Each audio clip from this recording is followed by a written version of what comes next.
இரவு 8 மணிக்கு வெளியான மிக முக்கியமான செய்தியை தான் இந்த வீடியோவில் நம்ம பார்க்க போகிறோம். ஸோ வீடியோவை full and full A to Z பார்த்தீங்கன்னா ஸ்கிப் பண்ணாமல் பார்க்குமாறு கேட்டுக்கொள்ளப்படுகிறது. வாங்க இப்போ வீடியோக்குள்ளே போகலாம். தமிழகத்தை பொறுத்த வரைக்கும் குறிப்பாக பார்த்தீங்கன்னா இரவு 8 மணிக்கு வெளியாகி இருக்கக்கூடிய பல்வேறு விதமான தலைப்பு செய்திகளை பார்க்க போகிறோம். தமிழகத்தில் ஒரு வழியாக ஒட்டு மொத்தமாக பார்த்தீங்கன்னா வாக்குப்பதிவு என்பது முடிந்து விட்டது அப்படின்னே சொல்லலாம். கிட்டத்தட்ட தமிழகத்துடைய மக்கள் வாரி இறைத்திருக்கிறார்கள் வாக்குகளை. அடுத்த ஒரு மிக முக்கியமான ஒரு தலைப்பு செய்தி என்ன அப்படின்னு பார்த்தீங்கன்னா, மக்களவை தேர்தல் நடைபெற்று முடிந்து இருக்கக்கூடிய ஒரு சூழ்நிலையிலே நடிகர் ரஜினிகாந்த், நடிகர் அஜய், சின்னத்திரை, வெள்ளித்திரை நடிகர்கள் என பல்வேறு விதமான தமிழக முதலமைச்சர் உதயநிதி ஸ்டாலின், நடிகர் விஜய் அவர்கள், அதற்கு பிறகு பார்த்தீங்கன்னா நடிகர் பிரபு, இப்படி நிறைய பேர் பார்த்தீங்கன்னா நீண்ட நேரம் காத்திருந்து அனைவருமே பார்த்தீங்கன்னா வாக்குகளை அவர்கள் அளித்திருக்கிறார்கள்.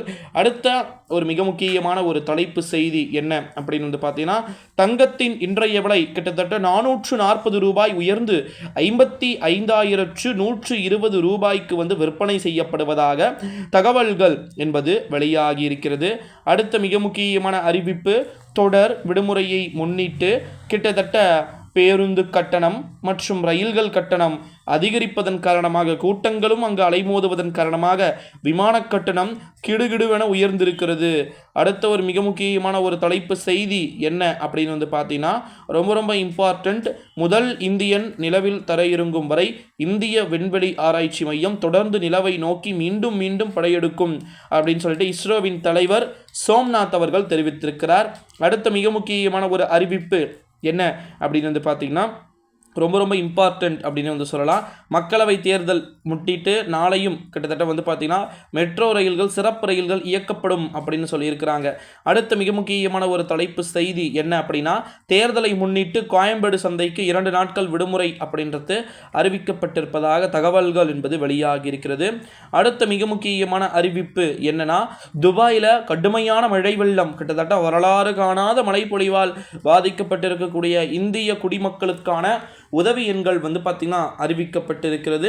அடுத்து மிக முக்கியமான ஒரு அறிவிப்பு, திருநெல்வேலி தொகுதி பாரதிய ஜனதா கட்சியின் வேட்பாளர் நயினார் நாகேந்திரன் உதவியாளர்களிடமிருந்து 4 கோடி ரூபாய் பறிமுதல் செய்யப்பட்டது குறித்த புகார்கள் மீது உரிய நடவடிக்கை எடுக்க வேண்டும் என தேர்தல் ஆணையத்திற்கு சென்னை உயர்நீதிமன்றம் உத்தரவை பார்த்தீங்கன்னா பிறப்பித்திருக்கிறார்கள்.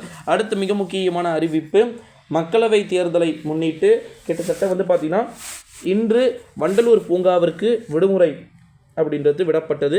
ஸோ இதனால் நாளையும் விடுமுறை இருக்குமா என்பது கண்டிப்பாக நாளை தலைப்பு செய்திகளை நம்ம சொல்லிடலாம். அடுத்த மிக முக்கியமான அறிவிப்பு என்ன அப்படின்னு பார்த்தீங்கன்னா, தமிழ்நாட்டில் இன்றும் நாளையும் கடும் வெப்ப அலை வீசக்கூடும் அப்படின்னு சொல்லியிருக்கிறாங்க. அடுத்த மிக முக்கியமான அறிவிப்பு, நம்ம ஓட்டிங் முடிச்சிட்டோம் அப்படின்றதுனால ஆஸ் யூஷுவலாக அனைத்து விதமான மக்களுமே இப்போ 7 மணியோடு முடிஞ்சிருச்சு, இப்போ 8 மணி ஆகுது. ஸோ நைட் ஷோ ஸ்டார்ட் ஆகிடும்பா. நீங்கள் எதனா படம் பார்க்கணும் அப்படின்னு சொல்லிட்டு ஆசைப்பட்டீங்கன்னா நீங்கள் திரையரங்கத்துக்கு போயிட்டு நீங்கள் பார்க்கலாம். ஸோ பகல் ஷோ மட்டும் தான் கேன்சல் பண்ணியிருந்தாங்க. ஸோ 17 தலைப்பு செய்திகளை பார்த்துருக்கிறோம். மறக்காமல் சேனலை சப்ஸ்கிரைப்